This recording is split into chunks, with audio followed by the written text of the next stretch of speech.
अस्सलाम वालेकुम, मैं हूँ अलीना फ़ारूक शेख। और हमने सुना था कि सियासत के सीने में दिल नहीं होता, अब हमने देख भी लिया। जो वाक़या पेश आया, पाकिस्तान तहरीक इंसाफ के कारकुन शहीद हो गया और उसके बाद सियासी मंजरनामे पर होने वाली सारी की सारी डेवलपमेंट उसकी मौत की तहकीकात से मुतल्लिक हों या फिर उसके बाद लीक होने वाली ऑडियो वीडियोज़ और इन्फॉर्मेशन, मामला बहुत ही तशवीशनाक, बहुत ही मुबहिम और बहुत ही गदला हो चुका है। आज सुबह जैसे आपने मुलाहिज़ा भी किया अभी कि IG पंजाब और निगरां वज़ीर आला पंजाब ने एक प्रेस कॉन्फ्रेंस की और तहकीकात के बाद ये कहा कि ये जो सियासी कारकुन की मौत है ये एक हादसा है। इनको कैदियों की वैन में लेके जाया जा रहा था कि जिस वक्त कैदियों की वैन से वो बाहर भाग निकले और सामने से आती हुई गाड़ी की टक्कर हुई और उसके बाद ये शहीद हो गए। बताया गया कि PTI के कारकुनान की ही एक गाड़ी थी या रहनुमा की एक गाड़ी थी जिसकी ये टक्कर हुई और उससे ये शहीद हुए। और ये भी इल्ज़ाम लगाया गया कि पाकिस्तान तहरीक इंसाफ के जो सीनियर रहनुमा हैं, सीनियर ओहदेदार हैं, वो इस मामले को जानते थे, उनको हकीकत पता थी, लेकिन उन्होंने इसको गदला करने की कोशिश की और सियासी रंग देने की कोशिश की। IG साहब कहते हैं इसके सबूत भी मौजूद हैं, कुछ ऑडियोज़ भी हैं जो कि बड़ी वायरल हो रही हैं दोनों ही जानिब से सुबह से। लेकिन न सिर्फ ये जो हुकूमत का और IG पंजाब साहब का मौक़िफ़ आया है, बल्कि आपसे कुछ देर पहले फवाद चौधरी साहब ने भी प्रेस कॉन्फ्रेंस की और गुज़श्ता रात यास्मीन राशिद और इमरान खान साहब ने भी प्रेस कॉन्फ्रेंस की, पोस्टमार्टम रिपोर्ट का हवाला दिया जिसमें 26 जगह तशद्दुद के निशानात पाए गए उस सियासी कारकुन के जिस्म के ऊपर। न सिर्फ वो तशवीशनाक, बल्कि फवाद चौधरी साहब कहते हैं कि जिस तरह से इस मामले को डील किया गया, जुडिशल इंक्वायरी के अहकामात नहीं दिए गए जो कि दे जाने चाहिए थे, और पाकिस्तान तहरीक इंसाफ के ऊपर उल्टा इल्ज़ाम लगाया जा रहा है और वीडियोज़ को जाली करार दिया जा रहा है। तो ये सब कुछ सियासत की जा रही है इस कारकुन की शहादत के ऊपर। पूछना अपने तज्ज़ियाकारों से हम बुनियादी तौर पर ये चाह रहे हैं कि दोनों तरफ से एक दूसरे के ऊपर सियासत के इल्ज़ामात लग रहे हैं, कर कौन रहा है एक्चुअली सियासत इस मामले के ऊपर। हमें ज्वाइन कर रही हैं इस डिस्कशन के लिए बेनज़ीर शाह साहिबा, महमद सरफराज साहिबा, हफीज़ुल्लाह नियाज़ी साहब और इरशाद भट्टी साहब भी हमारे साथ मौजूद हैं। बेनज़ीर, सबसे पहले आपका मैं कमेंट चाहूँगी। हम उम्मीद ये कर रहे थे कि इंतज़ामिया की प्रेस कॉन्फ्रेंस के बाद कुछ गुत्थी सुलझेगी, लेकिन ये मज़ीद उलझ गई है। बहुत से सवालात हैं जो हमारे जहनों में है। सबसे पहला तो ये कि अगर ऐसा ही मामला था जैसे बता रहे हैं IG साहब कि वो कैदियों की वैन से निकल गया, भाग गया और गाड़ी की टक्कर हुई, जिस इलाके की वो बात कर रहे हैं इतना वो सिक्योर्ड एरिया है, वहाँ पे क्या किसी ने नहीं देखा? और अगर ऐसा था तो फिर जो FIR दर्ज थी उसमें 7 बजे की 7:30 बजे की FIR है, उसमें फिर ज़िले शाह का नाम क्यों था? अलीना, देखिए, जो आज की प्रेस कॉन्फ्रेंस थी IG साहब की और चीफ मिनिस्टर की, उससे तो मेरे ख्याल से उसमें इतने लूप होल्स हैं, मेरी तो यही राय है कि उसमें बहुत ज़्यादा लूप होल्स हैं, उससे बहुत ज़्यादा सवालात जो है वो पैदा होते हैं।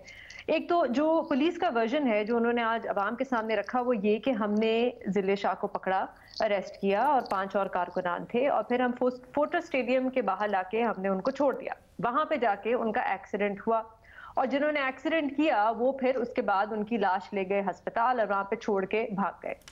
अब सबसे पहला जो सवाल बनता है वो ये है कि वो जो पोस्टमार्टम रिपोर्ट है जिसमें जैसे आपने बताया कि 26 जगहों पे निशानात हैं उनके जिस्म पे, वो कैसे पड़े? क्या वो वाकई में एक कार एक्सीडेंट से पड़े? अच्छा, मैंने ये रिपोर्ट एक डॉक्टर को भेजी जिनसे मैंने कहा मैं जरा समझने की कोशिश करूं कि क्या ऐसा हो सकता है कि इस किस्म के जिस्म के मुख्तलिफ हिस्सों में आपके निशानात पड़े अगर आपका कार एक्सीडेंट हो। तो उन्होंने कहा, देखिए, मैं कोई फोरेंसिक एक्सपर्ट नहीं हूँ, मेरी कोई हतमी इसमें राय नहीं है, लेकिन मेरी राय इसमें ये है, मैं रिपोर्ट देखने के बाद ये कह सकता हूँ कि जब एक्सीडेंट होता है तो बोन इंजरीज बहुत ज्यादा होती हैं, क्योंकि बोन आपकी ज्यादातर जो बॉडीज की होती हैं वो क्रश होती हैं और ओपन वुंड्स बहुत ज्यादा होते हैं। इसमें वो कहते हैं कि बोन इंजरी जो है वो सिर्फ एक है और वो स्कल पे है, बाकी बोन इंजरीज नहीं है और ओपन वुंड्स भी बहुत कम है। तो उनकी राय ये थी, मैं फिर से कहूंगी ये हतमी राय नहीं है, पर उनकी राय ये थी कि लगता ऐसा है कि किसी ब्लंट फोर्स से उनको मारा गया है, लेकिन फिर भी उन्होंने कहा कि फोरेंसिक एक्सपर्ट जो होते हैं वो बेहतर बता सकते हैं। अच्छा, दूसरी चीज, दूसरा सवाल और सबसे अहम सवाल कि अगर उनका एक्सीडेंट हुआ जिस जगह पे वो कह रहे हैं तो उसकी फुटेज कहाँ है? एक्चुअल एक्सीडेंट की फुटेज कहाँ है? हमारे सामने जो अभी तक फुटेज आई है और जो तस्वीरें आई हैं फोर्टर स्टेडियम के बाहर की, वो है उस गाड़ी की कि वो यहाँ से यहाँ गई, यहाँ से वो यहाँ गई और यहाँ से वो मुड़ के वापस चली गई। लेकिन जो एक्चुअल एक्सीडेंट है, जो इम्पैक्ट है, वो किधर है? और वो फुटेज अगर वाकई में पुलिस के पास है तो सवाल फिर ये बनता है कि आज की प्रेस कॉन्फ्रेंस में आपने वो फुटेज दिखाई क्यों नहीं की गई? क्योंकि देखिए ठोस सबूत ये है, इससे ज्यादा और कोई सबूत ही नहीं चाहिए। आपके पास फुटेज हो, आप दिखाएं, ये देखें जी एक्सीडेंट हो गया। मुबैना तौर पर सोशल मीडिया के ऊपर एक वीडियो है जो गर्दिश कर रही है, उसी एरिया से वो मुशाबहत रखता है, वो जो पिकेट है पूरी की पूरी, जो नाका लगाया हुआ है फोर्ट्रेस स्टेडियम जहाँ पे वाकया कह रहे हैं, लेकिन वो भी मुबैना है।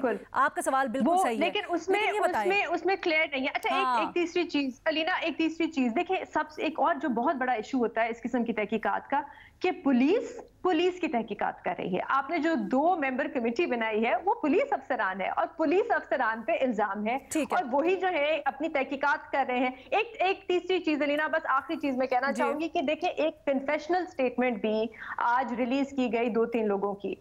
अच्छा, ये भी एक बड़ी अजीब सी बात है, क्योंकि यकीन करना बड़ा मुश्किल है कि जो कन्फेशनल स्टेटमेंट है क्या वो वाकई में वॉलंटरीली दी गई या जबरदस्ती ली गई। क्योंकि देखें, आप भी पाकिस्तान में रहती हैं, पाकिस्तान में रहती है, हमें पता है कि यहाँ पे किस तरह कन्फेशनल स्टेटमेंट ली जाती है। तो क्या जो लोग जो लाश को छोड़ के भागे, उन्होंने वाकई में आराम से आके एक कन्फेशनल स्टेटमेंट भी दे दी? यानी अभी तक आपको लगता है कि जो निगरान हुकूमत है, IG साहब ने जो आज बात की, वहां पे कहीं ना कहीं लूप होल्स और गलत बयानी नजर आ रही है, इसलिए आप समझती हैं कि अभी तक इस मामले में कुछ गदला है, राइट? देखिए अलीना, मैं सिर्फ ये कहूंगी कि एक इंसान की जान चलेगी, भूल जाएं कि वो PTI का कारकुन है, एक इंसान की जान चलेगी। अगर आप कुछ नहीं कर सकते तो एक प्रॉपर तहकीकात तो करा दे, एक प्रॉपर कमेटी तो बना दे जिस पे लोग यकीन कर सके। निगरान हुकूमत के ऊपर शदीद तहफ्फुज़ात उठा रही है ना आप, जो इस सारे मामले में किरदार रहा है। नियाजी साहब, क्या आपकी भी यही राय है?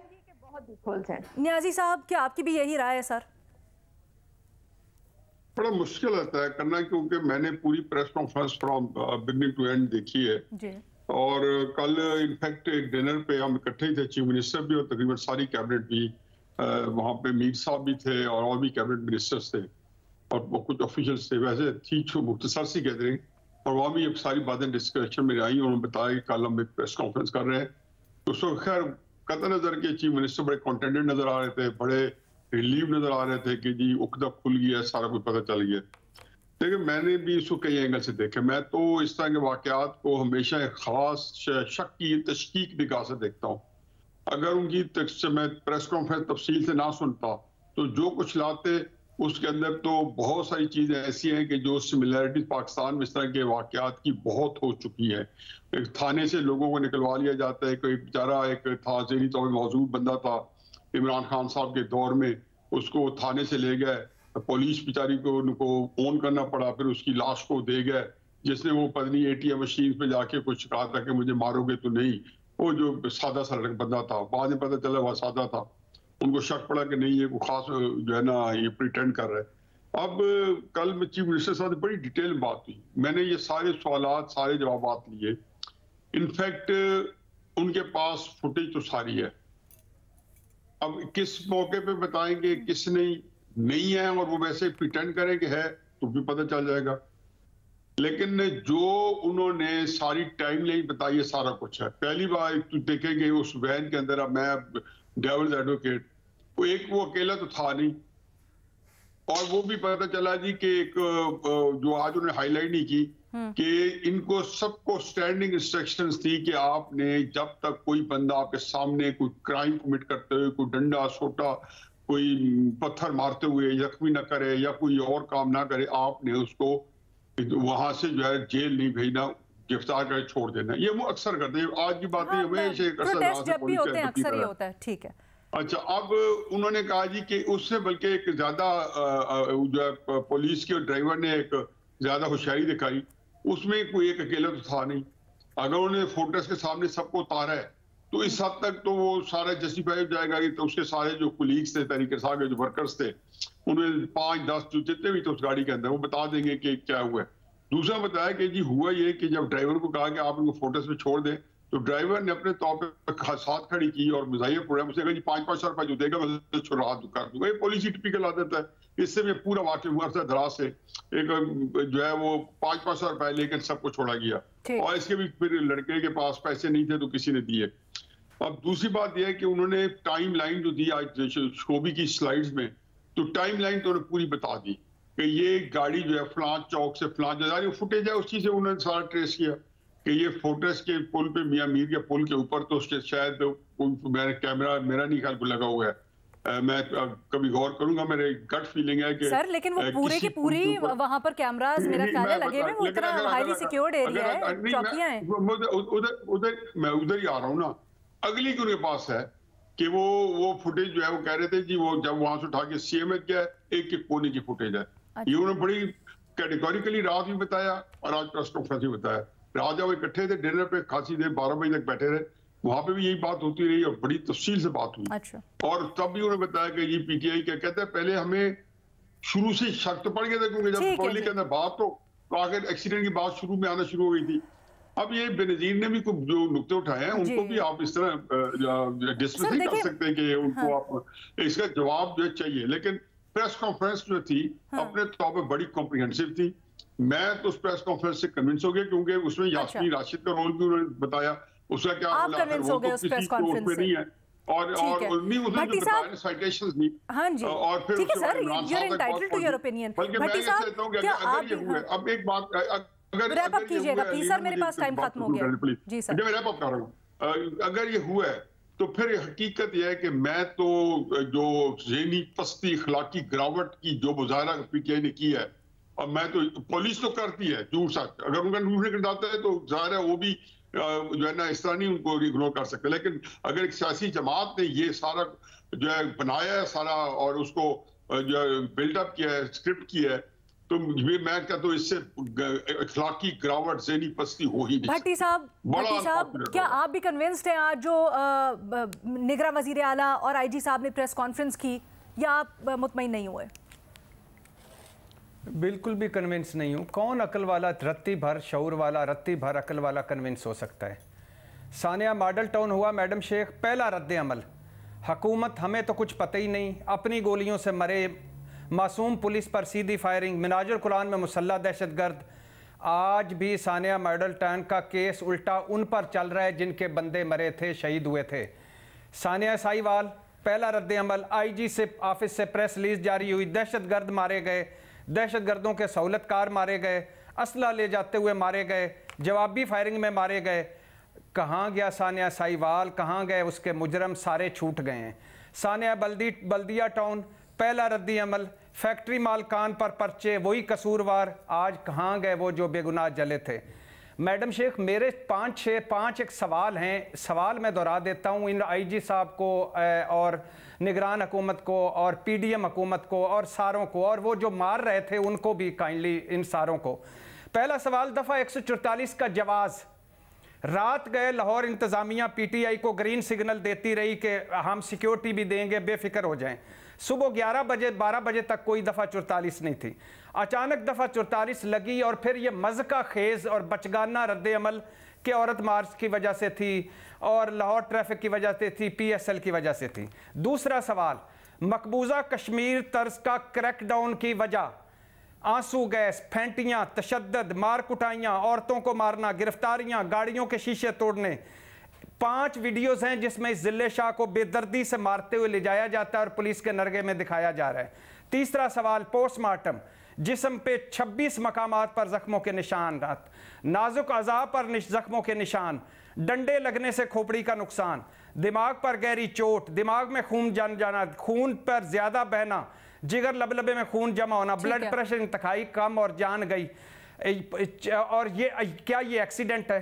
चौथा सवाल, पोस्टमार्टम रिपोर्ट बनाने वाले डॉक्टर का तबादला क्यों?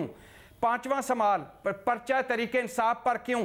पर्चा तरीके इंसाफ सियासतदानों पर क्यों? इमरान खान पर पर्चा क्यों? और आखिरी और छठा सवाल, ये हम अपनी पुलिस बड़ों की नौकरियां करती है, चाकरियां करती है, इनसे रुसवा होती है, मारे खाती है, हमें कदम कदम पर थप्पड़ मारती है, क्यों? हमें कदम कदम पर डंडे मारती है, क्यों? मैडम शेख, मैं सिर्फ ये कहना चाहता हूं कि होना हवाना कुछ नहीं, इंक्वायरी बना लें, जीआईटी बना लें, कमीशन बना लें, सब फजूल है। ये बेहतर है सब्र शुक्र करके चुप कर जाए, क्योंकि गरीब मरा है।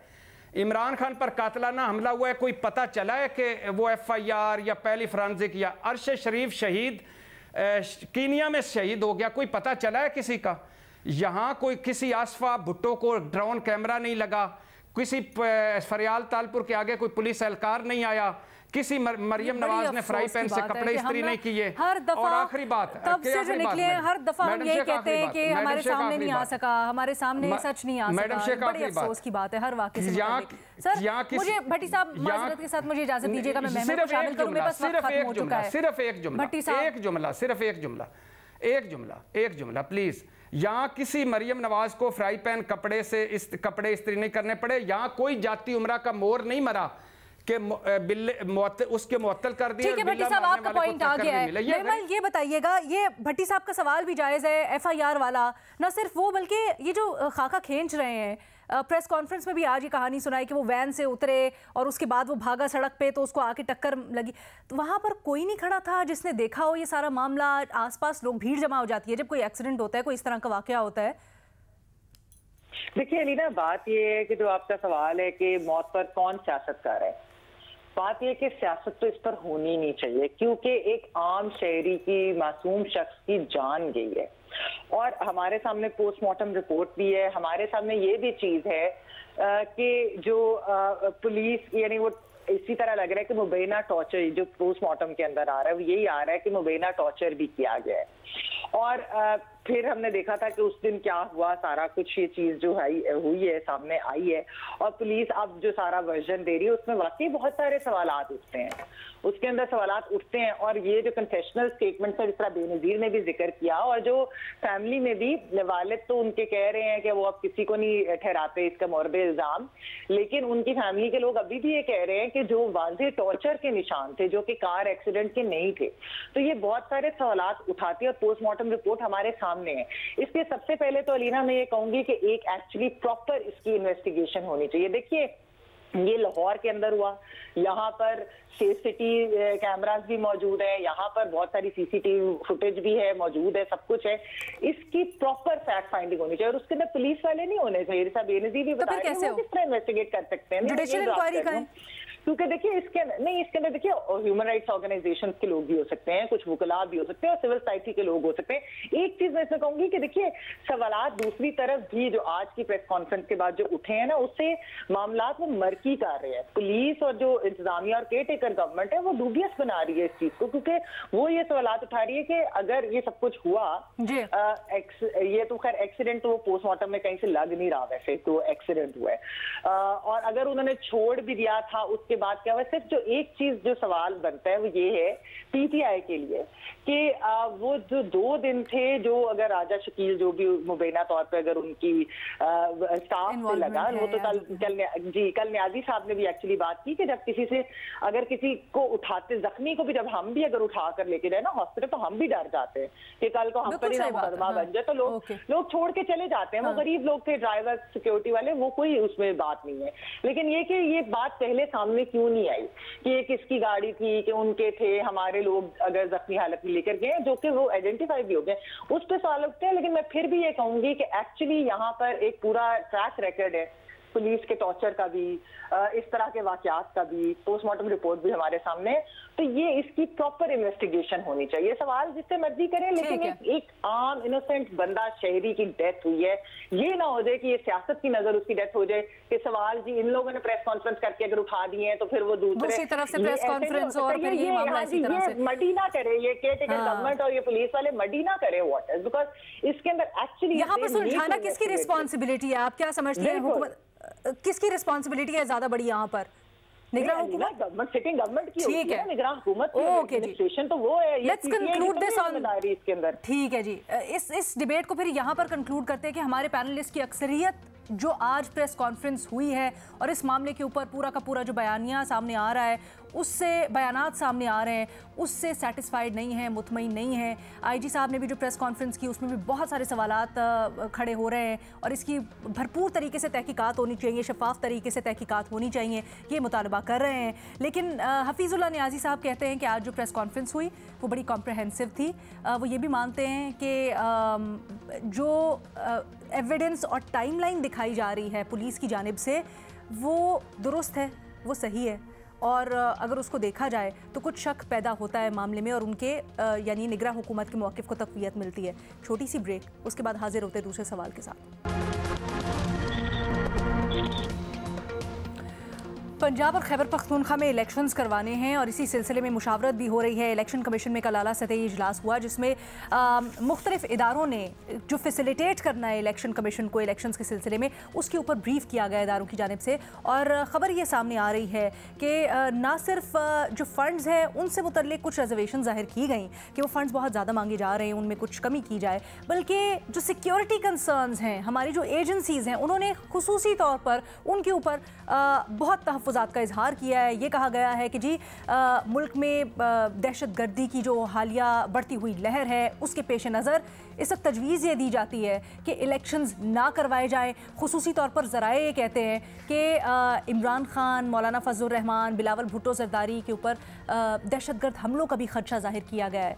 अब इसके ऊपर पाकिस्तान तहरीक इंसाफ के सदर हैं परवेज़ इलाही साहब, वो ये कहते हैं कि कोई भी इदारा आईनी तौर पर इलेक्शन में ताउन से इनकार नहीं कर सकता, अगर करेगा तो इसके ज़िम्मेदार वज़ीर आज़म पाकिस्तान होंगे। तो क्या परवेज़ इलाही साहब जो बयान दे रहे हैं वो दुरुस्त है बेनज़ीर? अलीना, मुझे नहीं पता कि ये दुरुस्त है या नहीं, ये कोई लीगल एक्सपर्ट ही बता सकते हैं कि वज़ीर आज़म पे इस किस्म का मुकदमा बन सकता है या नहीं। लेकिन मुझे ये ज़रूर पता है कि जो सिक्योरिटी एजेंसीज़ हैं उनका काम नहीं है हमें बताना कि इलेक्शन हम कब कराएं और कब नहीं कराएं, 3 महीने बाद कराएं या 4 महीने बाद कराएं या अब कराएं। उनका काम है सिक्योरिटी देना और उनसे सिक्योरिटी मांगी गई थी। लेकिन मैं ये भी यहाँ पे ज़रूर कहना चाहूँगी अलीना कि क्योंकि अभी पंजाब की डेट आ गई है इलेक्शन की और पंजाब में इलेक्शन होने जा रहा है, और ये बड़ी अफसोस की बात है कि हमारी जो इस वक्त पंजाब में जो केयर टेकर हुकूमत है वो काफ़ी कंट्रोवर्शियल बन गई है। एक तो जैसे हमने इससे पहले भी बात की ज़िले शाह का जो केस है, एक उस वजह से, और एक और जो कुछ फैसले कर रही है पंजाब हुकूमत इस वक्त पिछले कुछ हफ्तों में। एक मैं आपको उसका फैसला बताऊं कि उन्होंने गुजरात का जो डिवीजन बनाया था परवेज़ इलाही साहब ने, उन्होंने वो नोटिफिकेशन सस्पेंड कर दिया जो अब लाहौर हाई कोर्ट ने दोबारा रिस्टोर कर दिया है। जबकि, और ये मेरी कुछ कानूनी माहिरीन से भी इस पर बात हुई थी जिन्होंने कहा कि ये तो बिल्कुल गैर कानूनी है, ये तो केयर टेकर हुकूमत इतना बड़ा फैसला ले ही नहीं सकती। केयर टेकर हुकूमत का काम होता है डे टू डे अफेयर चलाना हुकूमत के। दूसरा जो इन्होंने जो उमर चीमा साहब की रिपोर्ट थी कुछ हफ्ते पहले जिसमें उन्होंने बताया कि जो केयर टेकर हुकूमत है उन्होंने 3 कमिश्नर्स हटा दिए पंजाब इंफॉर्मेशन कमीशन के। अगेन ये एक ऐसा फैसला है जो केयर टेकर हुकूमत नहीं कर सकती। तो आहिस्ता आहिस्ता ये जो केयर टेकर हुकूमत है पंजाब में, और मैं सिर्फ PTI की बात नहीं कर रही जो वो मुहिम चला रहे हैं सबके खिलाफ, पर जनरली काफ़ी कंट्रोवर्शियल हो गई है। और मुझे नहीं पता कि अगर वाकई में इलेक्शन हो जाते हैं तो इनके नताइज कोई मानेगा या नहीं। अच्छा, आज फवाद चौधरी साहब ने मुतालबा किया है इलेक्शन कमीशन से कि इनको हटाया जाए, क्या ये पॉसिबल है? मुझे नहीं लगता अलीना कि उनको हटाया जा सकता है। मेरे ख्याल से इलेक्शन कमीशन पोस्टिंग ट्रांसफर्स कर सकती है एट अ लोअर लेवल, लेकिन केयर टेकर हुकूमत मेरा नहीं ख्याल है कि इलेक्शन कमीशन हटा सकती है। ओके, न्याई साहब आपकी इसमें क्या राय है? और खासकर ये कहिएगा कि ये जो जवाज़ बनाया जा रहा है बेशक दुरुस्त हो और हमने देखा है कि हालिया दहशतगर्दी की लहर में इजाफा हुआ है, लेकिन सर पहले भी बहुत तारीख गवाह है कि दहशतगर्दी के वाक़यात हुए। 2008 इसकी इतनी बड़ी मिसाल है, लेकिन उसके बावजूद इलेक्शंस होते रहे हैं। अलीना, इस वक्त बड़ा अजीब-ओ-गरीब एक क्राइसिस है और वो जो है ना कोई चीज निकले जा रही है ना कोई जो उगले जा रही है। क्राइसिस ये है कि जी जो इस वक्त पॉलिटिकल सिचुएशन है वो है between Imran Khan and establishment, और ये एक ऐसी चीज है कि इसके अंदर अगर इमरान खान साहब को फर्ज किया इन रियलिटी जो प्रैक्टिकल है चीजें, और ये आया आइन से मुताबिक रखती है नहीं रखती, मैं उसमें बाद में उस पर टच करता हूँ, लेकिन इमरान खान साहब अगर ये जंग जीत जाते हैं, और ज़ाहिर है तभी जीतेंगे, कोई इलेक्शन हो जाए वो उसमें इलेक्ट होके आ जाए, वो बंदूक से तो नहीं जीत सकते।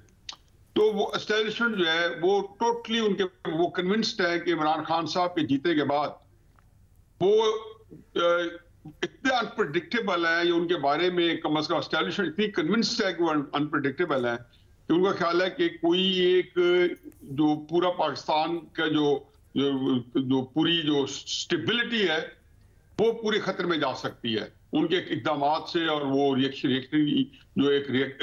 करके इल्जाम कर सकते हैं। अब दूसरी तरफ यह है कि अगर फर्ज किया वो नहीं करते और आइन की हुक्मरानी नहीं होती, और सुप्रीम कोर्ट का जो फैसला है उसे तो आइन के मुताबिक कहा है कि 90 डेज में इलेक्शन कराया जाए, और वो नहीं करते, तो ये पाकिस्तान के लिए एक इतना बड़ा सान्य है कि कई आने वाले दिनों में ये खत्म होने वाला नहीं है।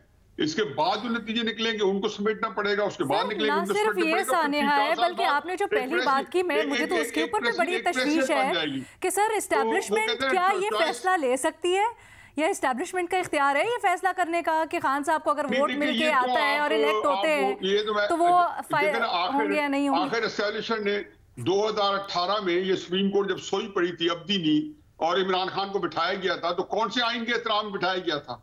आपने एक जहां से पकड़े थे सिरे ना नवाज शरीफ को नायल कराने से लेके इमरान खान साहब को मसनद इक़्तिदार तक बिठाने में, तो अब देखिए ये क्राइसिस को आज का नहीं पैदा हुआ सर, ना तब सही था ना अब सही है। इमरान खान साहब ने आंखें सर पे रख ली है, और ये वो सिचुएशन है जिसके अंदर जो फैसले होंगे, मुझे डर ये है कि वो फैसले ऐसे होंगे कि जो के मावरा आइन होने के ज्यादा इम्कान आता है। मैंने कब परसों का आपके प्रोग्राम में कहा था कि चुन चुन के ऐसे बंदों को लाया गया जो इमरान खान साहब की जो बदतरीन जो दुश्मनी कर सकते हैं उसके लिहाज से निगरान बनाए गए हैं, टारगेट किया हुआ है तहरीक इंसाफ को, और ये साफ पता चलता है। और फिर इसको जो आज भी मेरे पास एहसन इकबाल साहब आए हुए थे, उनसे बातचीत हो रही थी, हकीकत है कि उनको खुद भी पता है कि इलेक्शन होने हैं नहीं होने, क्या होने हैं, ये साद रफीक साहब सर अगर वफाकी वजीर को नहीं पता तो फिर किसको पता है? नहीं पता ना, नहीं वो इसलिए नहीं पता कि इलेक्शन तो इलेक्शन कमीशन कराता है। अच्छा। वफाकी वजीर तो नहीं कराते, ना गवर्नमेंट ने शहबाज शरीफ कराते हैं। ये तो ऐसे ही मार रहे हैं जी गुनाह कराए तो जो शहबाज शरीफ मारा जाएगा, उन्हें तो ये कहने हमारे पास पैसे नहीं है। नहीं तो सर इसमें इब्हाम है क्या? मेरा तो सवाल ये भी है कि इसमें इब्हाम है क्या, जब थोड़े महीनों बाद इस हुकूमत की मुद्दत खत्म हो जानी है और उसके बाद 90 दिन के बाद इलेक्शंस हो जाने हैं, 2023 इंतखाबात का साल है, तो इसमें इब्हाम है क्यों? इलेक्शन के लिए पैसे फर्ज चाहिए या सिक्योरिटी चाहिए, जो सारे इनकार कर चुके हैं, तो कैसे कराएंगे? ठीक है, उनका जिम्मा नहीं आएगा। यानी आप ये कह रहे हैं, ठीक है, यानी आप कह रहे हैं कि जो इस वक्त तक इदारे ब्रीफिंग दे रहे हैं और तजावीज़ दे रहे हैं आपके मुताबिक वो दुरुस्त है, मल्टीपल रीजंस की वजह से आप उनको दुरुस्त मानते हैं। एक छोटी सी ब्रेक जी, उसके बाद वापस आएंगे। महमल सरफराज साहब और इरशाद भट्टी साहब की राय डालेंगे। इदारों की तजवीज़ है कि जी सिक्योरिटी थ्रेट्स हैं तो इलेक्शंस अभी ना करवाए जाएं, क्या ये तजवीज़ दुरुस्त है भट्टी साहब? देखिए जी, पहली बात तो ये है कि क्राइसिस कौन पैदा कर रहा है? क्राइसिस पैदा कर रहा है गवर्नर्स पैदा कर रहे हैं, इलेक्शन कमीशन पैदा कर रहा है और हुक्मरान इत्तेहाद पैदा कर रहा है। और पहले भी सीधे साधे मसले को उन्होंने आईनी बहरान में बदला और अब एक और आईनी बहरान में बदल रहे हैं। मामला इमरान खान का नहीं है मेरे भाई, मामला आईने पाकिस्तान का है, मामला पाकिस्तान की सबसे बड़ी अदालत का है, मामला आपकी जमहूरियत का है। और दूसरी बात यह कि इदारों पर ना डालें। हुक्मरान इत्तेहाद क्या कह रहा है कि इलेक्शन नहीं हो सकते? एहसन इकबाल साहब को पता ही कोई नहीं है। भाई आ जाए मेरे साथ तजिया पेश किया करें, इधर आए मेरे साथ बैठे आराम सुकून से। किधर हुकूमत में वफाकी वज़ीर बड़ी गाड़ी वापस कर दी, अब बड़ी गाड़ी भी नहीं होगी। आपके सारे कह रहे हैं, मरियम नवाज कह रही है इलेक्शन होने हैं मगर अभी बहुत कुछ होना बाकी है। अच्छा अब बाकी इंतखाबात अगर, और मौलाना साहब कह रहे हैं हो ही नहीं सकते, जरदारी साहब बिलावल कहते हैं तैयार तो है मगर इकट्ठे नहीं हो सकते। ये कल थे जो कहते थे गारंटियां देते थे कि असम्बलियां तोड़े और इलेक्शन करवाएं। परवेज लाई का बयान बिल्कुल दुरुस्त है। सुप्रीम कोर्ट वाजे तौर पे कह चुकी है कि 90 दिन में इंतखाब करवाएं, पंजाब में सदर इलेक्शन की डेट दें, केपी में गवर्नर मौलाना के समधी गवर्नर दें, वफाक और वफाकी इदारे वसाइल मुहैया करें।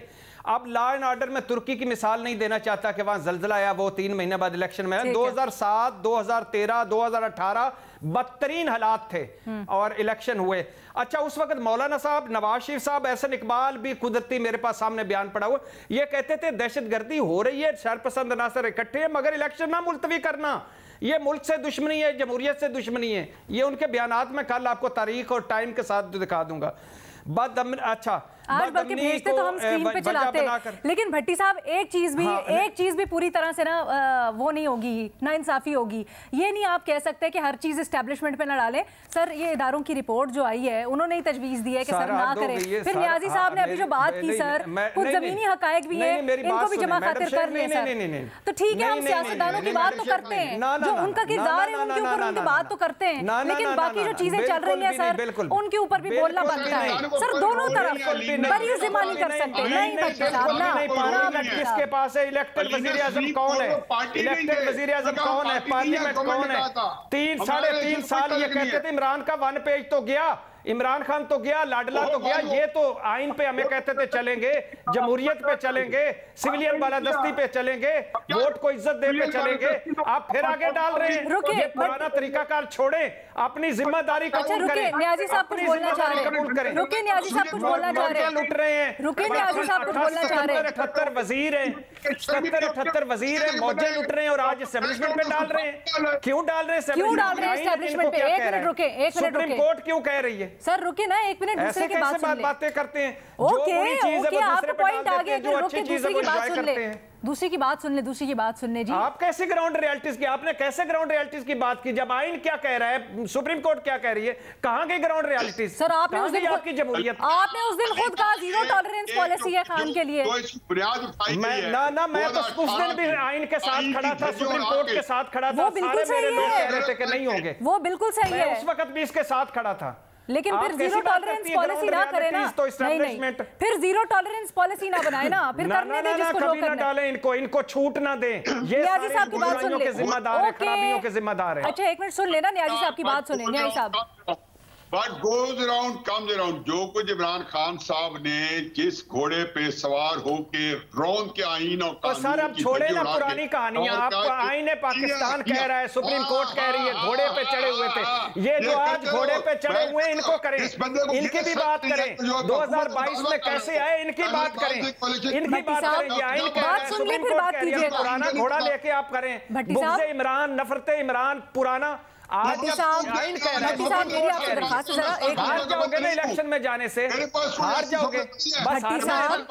क्यों मरियम नवाज साहबा कहती हैं कि अभी बहुत कुछ होना बाकी है? एक मिनट बात सुनिए, उसके बाद फिर मैं आपके पास आऊंगी आपके आर्ग्यूमेंट के लिए। न्याजी साहब आप आराम से बात कीजिएगा, हमें आप लोगों की आवाज नहीं आती जब आप एक दूसरे के ऊपर बोलते हैं। तो अब न्याजी साहब आप बात कीजिएगा, क्या कह रहे हैं? अलीना मैंने तो बात की है ना। बात यह है कि एक बात है कि बड़ी ही आमियाना बात है कि अगर मैं हुकूमत वक्त से ये कहूँ कि इलेक्शन जो करा, जिस आइन के तहत हम इलेक्शन करवाना चाहते हैं उसमें इलेक्शन करवाना सिर्फ और सिर्फ इलेक्शन कमीशन की जिम्मेदारी है। अच्छा। उसके लिए प्रोटोकॉल है, सारा आइन उसको फुल अथॉरिटी देता है। वो बहुत सी चीज, छोटी सी पाक है, गवर्नर या प्रेसिडेंट का मशवरा है, जो सुप्रीम कोर्ट ने कह दिया करे वो कर रहे हैं और वो करना पड़ेगा, उनके पास चॉइस ही नहीं है। बाकी ये जो आइन कानून की बातें करते हैं, मैं तो कहता हूँ कि इनके सिर में पसीने की शर्म की कोई बूंद माथे पे आती नहीं है कि जो 2018 में आइन के साथ खिलवाड़ करके और जो जिसको करके मुल्क को तबाह बर्बाद आज वो कर रहे हैं। मैं आपको हल्फन कहना नहीं हो रहा आपका मुल्क, आप आइन पे अमल हो रहा है। हुक्मरान इत्तेहाद कह रहे हैं कि इलेक्शन कमीशन इंतखाबात हम कराएंगे। ये वैसे बात बिल्कुल दुरुस्त है। एक मिनट, ये भट्टी साहब की बात बिल्कुल दुरुस्त है। माजरत के साथ सर, ये भट्टी साहब की बात बिल्कुल दुरुस्त है। यहाँ पे तो मैं भट्टी साहब को माजन दूंगी कि जी अभी भी कोई आइन और कानून के ऊपर अमल नहीं हो रहा। सबसे बड़ी मिसाल उसकी खैबर पख्तूनख्वा और पंजाब में इलेक्शंस ना होना है। अब मामले को जबरदस्ती उलझाया जा रहा है, वो एक अलग बात है। लेकिन महमल आप मुझे बताइएगा, से मैं आती हूँ आपके पास, भट्टी साहब आपके पास भी आती हूँ, लेकिन महमल का मैं चाहती हूँ पहले हम राय ले लें क्योंकि प्रोग्राम में वक्त बड़ा कम रह गया है। महमल, ये जो बात हो रही है और जो ब्रीफिंग दी गई है कल के इजलास में, उसमें दहशतगर्दी सिक्योरिटी की सूरत हाल को खास तौर पे जवाब बनाया जा रहा है, आप क्या समझती हैं ये जवाब दुरुस्त है? क्योंकि परवेज इलाही साहब तो कहते हैं कि जी इदारों को मानना ही पड़ेगा, फैसिलिटेट करना पड़ेगा, इसका कोई जवाब नहीं है। अलीना देखिए बात ये है कि ये अगर इलेक्शन डिले होते हैं तो वो गैर आईनी चीजों की, क्योंकि आइन के अंदर तो विद इन 90 डेज की बात हुई है। दूसरी चीज, अगर ये बात सिक्योरिटी के जायज खदशात भी हो, लेकिन आपको याद होगा अलीना कि जब 2013 के इलेक्शन हुए थे तो एएनपी की क़यादत और पीपल्स पार्टी की सिक्योरिटी खदशात की वजह से प्रॉपर कैंपेन भी नहीं कर सके थे।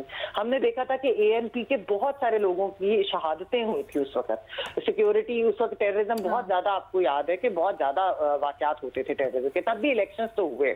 अच्छा, जहां तक ये फाइनेंशियल की बात करें कि हमारे पास पैसे नहीं है, अब कल को आप ये देखिए, अगर आज ये फाइनेंशियल रीजन की वजह से इलेक्शन नहीं कराते, कल को एक नई हुकूमत आती है, 5 साल के बाद उन्होंने जब इलेक्शन कराने हो तो वो भी कहें अगर हमारे पास किसी इकोनॉमिक क्राइसिस है हम तो इलेक्शन नहीं करा सकते। ये एक प्रेसिडेंट ही गलत सेट हो जाएगा। ये जो चीजें ये होनी ही नहीं चाहिए। इस सारी चीज को कानूनी और आईनी तौर पर करना चाहिए। अगर ये कंसेंसस बनाना चाहते हैं, फिर पीटीआई से बात करें, पीटीआई के साथ मिलकर अगर इन्होंने कोई डिले करने की, वो भी वैसे भी कॉन्स्टिट्यूशनल अमेंडमेंट के बगैर नहीं हो सकती इस तरीके से। तो ये चीज तो ये इस तरीके से जो मर्जी रीजन देते, वो ये कहते हैं जी कि सिक्योरिटी के कंसर्न है या इकोनॉमिक क्राइसिस है, ये सही नहीं है और ये गलत प्रेसिडेंट सेट कर रहा है। तो मैं तो इसलिए कहूंगी कि गैर आईनी चीजें ये नहीं होनी चाहिए, इलेक्शन वक्त पर ही होने चाहिए। ठीक है जी, आज के प्रोग्राम से इतना ही, इजाजत दीजिए, अल्लाह।